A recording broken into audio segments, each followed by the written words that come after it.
what would you say to funders to encourage them to invest more in the civil society sector? Well, they need to understand that, and they do understand that the services that organizations like ParentingTT provide are necessary because they provide a service that the government is not giving, that the private sector does not give, and that the people who cannot afford this service, they can't find it anywhere else. They just cannot get it any other way.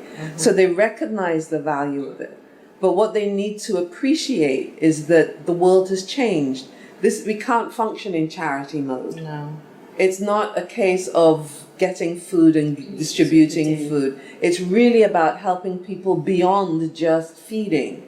And so in order for that to happen, you need a structured system, and a structured system with quality service providers. Yes. So if we are to do counseling, it has to be with people who are quality trained counselors. Which means you need to be able to attract them with reasonable salaries. More than reasonable salaries. Because what the old paradigm was that charity organizations and the NGOs that existed, say, in the 40s, 50s, and 60s, were often run by people, often women, whose husbands had well-paying jobs, and so they didn't need to work, right? So they could do this as a hobby.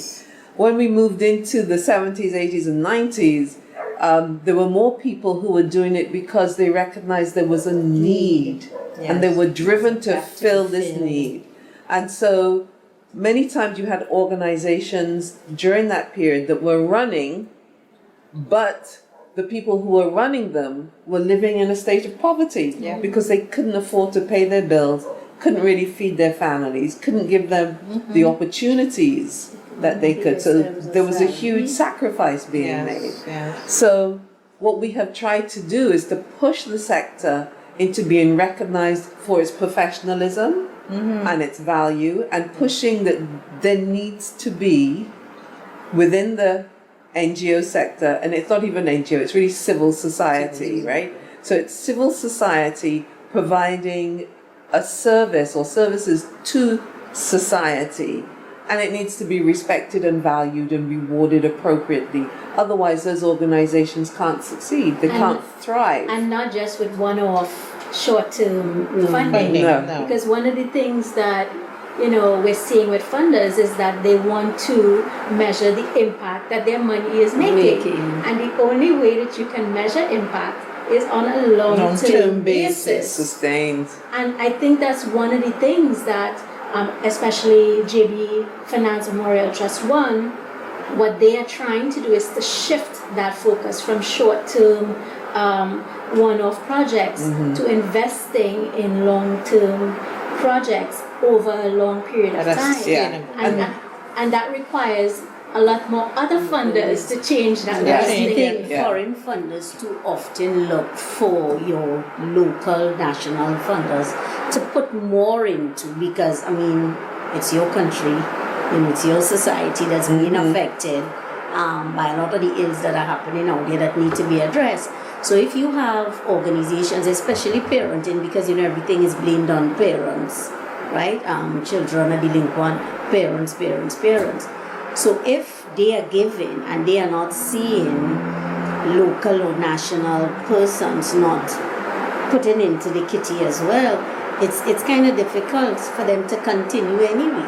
And it's why you need the wraparound from government, from corporate sector, from international funders, individuals themselves, like what you were saying, well, this organization helped me, and so this is my way of giving back, and it's really important for all of those individual sectors to come together to support NGOs, because finances is always going to be a challenge. It's always going to be. Well, one of the problems with funders and the short-term funding is that corporations often don't understand that the input into changing a person is different to the input to creating a product. And so what we do and what civil society does is not something that can be measurable after 6 months or 7 months in a way that is solid, and that for the real change to manifest might take years. So they may be injecting funds now, but the outcomes and the real results of what they have contributed to might not be visible for many, many years, if there's any way of narrowing down that their contribution caused this particular change in a person.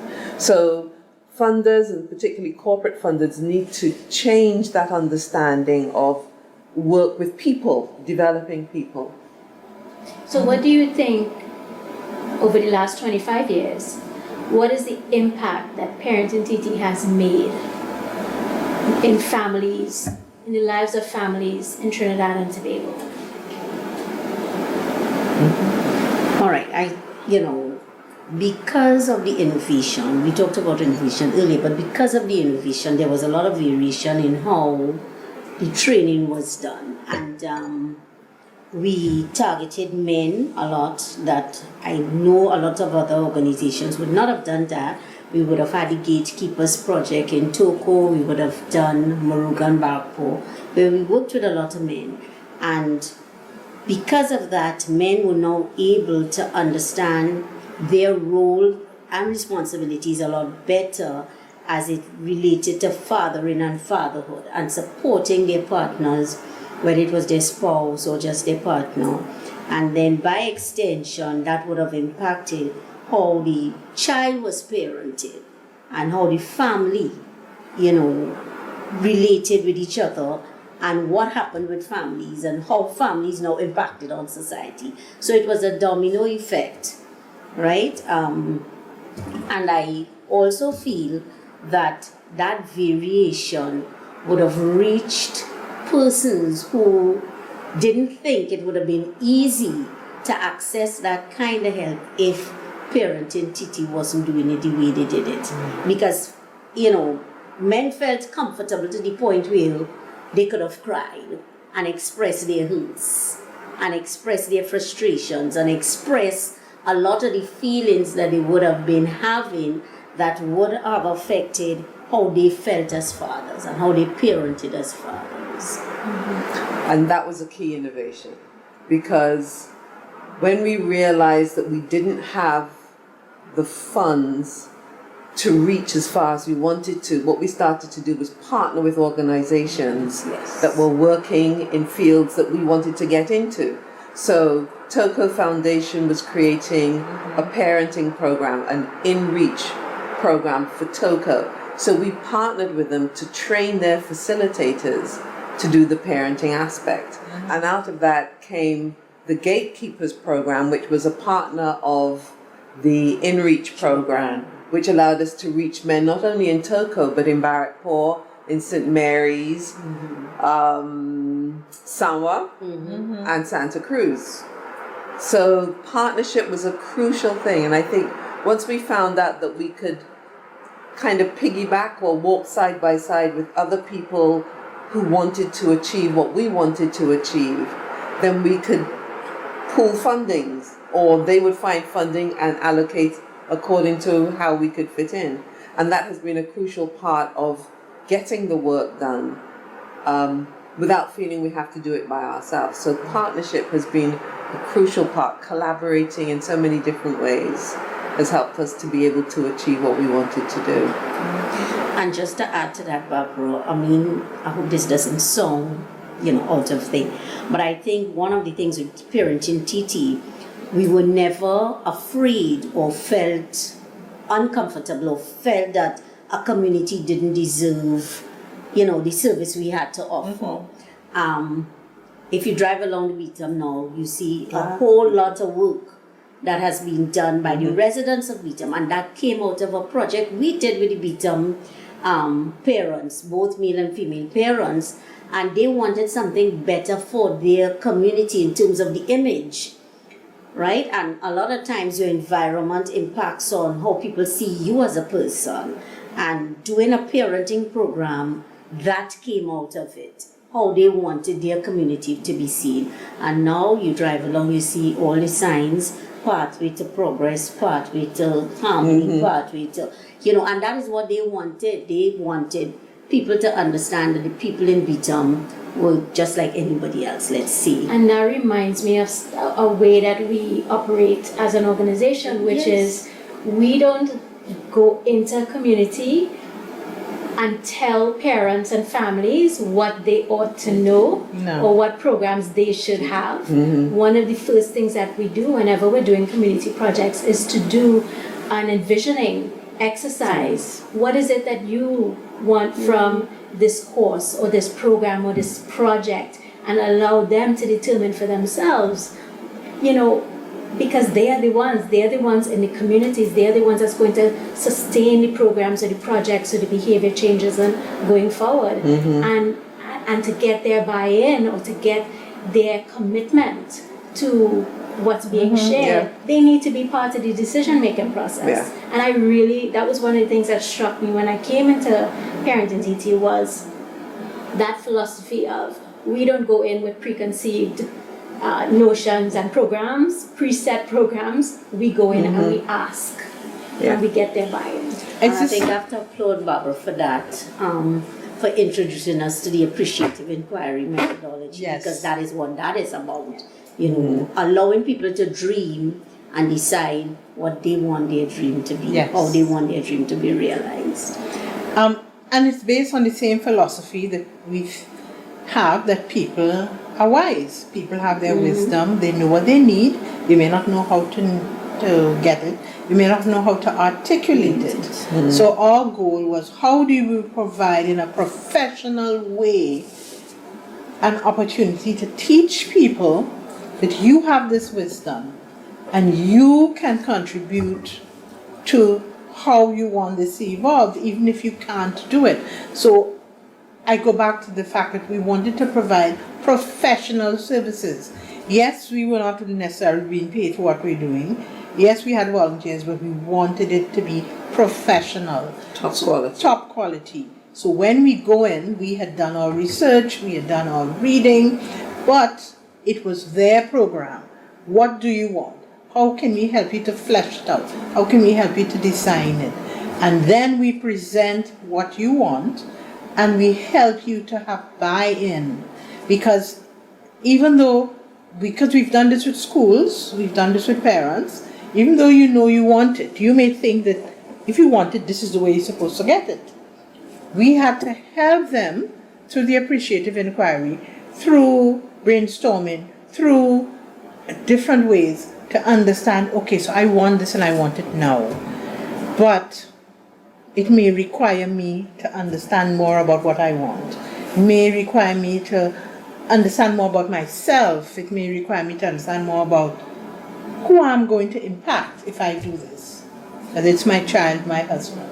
So it really was building people, helping people to build themselves and to also be able to build other people as they go along. So it's not just about me, it's about the community I live in, the community I will impact, and as well as we keep saying, the long-term impact of this. How does it really contribute to development in the long term? Another one of the, what might be innovative, wasn't necessarily wise, but it was necessary. In the early days, and I think for at least the first 24 years, That's like recently. as long as people wanted the information, we'd give it. So we would host workshops. Yes. If 2 people turned up, we're going to do the workshop. We're going to do the workshop. We would do it. If it cost us $1,000 to set this thing up, and we only got $200 or $300 out of it, that was okay. Yeah. Because many times in those small scenarios, we did such good work. Yes. I remember we drove all the way down to San Fernando for the workshop on sexual abuse. Yeah. 2 people showed up. And working with those 2 women went so deep that we knew that at the end of that thing, their lives had changed. But And our lives had changed. Funders don't like spending all that money for 2 people. They don't. So It always has to be quantity. And we may never know how those lives were changed, but we knew that something happened there that was really transformative for those 2 women. So would you say that in a nutshell is ParentingTT's impact on families in Trinidad and Tobago, between just going really deep and transforming the lives that do come, that do participate. You were just talking about helping parents to understand the impact that they're having on their kids, Yes. and then the impact that would have on other people around them, and then Yes. society as a whole. Mm-hmm. Would you say that, in a nutshell, that this is the impact that ParentingTT has, whether we have hundreds of thousands of numbers in our favor or not? Yes, and I said the impact is long term. So let me give you an example. We did a school project at a school on the North Coast that was sponsored by an outside a corporate body. And we did that project for 3 years. Initially it was 2, then 3. And even though that project has ended, because of the way we did the project, because of our philosophy of understanding the impact of people on their community, the community on the people, we created a holistic project.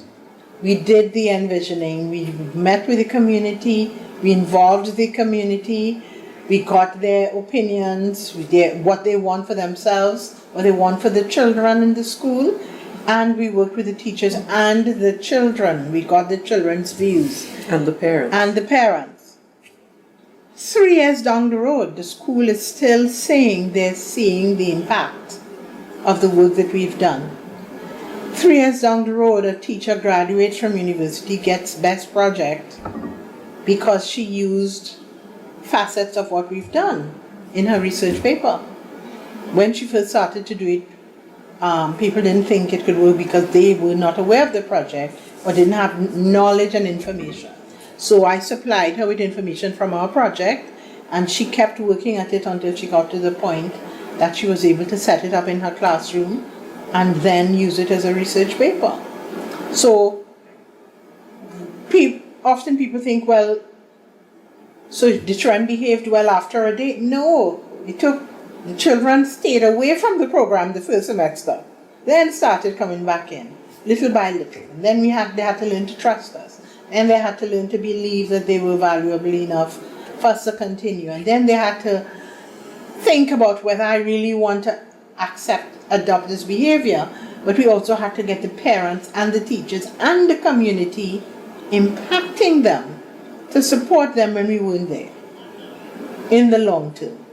And there have been a lot of what you call feeders off of what we have done.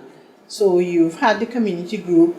There have been other things that have been formed out of that community group that is appropriate to the community, like the cocoa and the other branches that is essential to the community. So even though we presented a program to help the children to do well in school and to improve attendance, it had lots of feeders off of it, because once you work with children and their parents, you are working with a community, because that's a family, and families make communities. And once the children are doing well, they can give back to the community. The community is less stressed by delinquency and behavior that happens when children are not in school, because the children are in school. The community benefits from children who go to school and do well. They feel proud of themselves, so they work harder with the children who are there. And there's that wonderful ripple effect. Yes. Of this, from the epicenter of ParentingTT's Yes. interventions and contributions to whatever is being shared. Yes. And it just ripples out into the community, into people's lives. And I can just imagine how many lives that ParentingTT has touched, And whether we know it or not.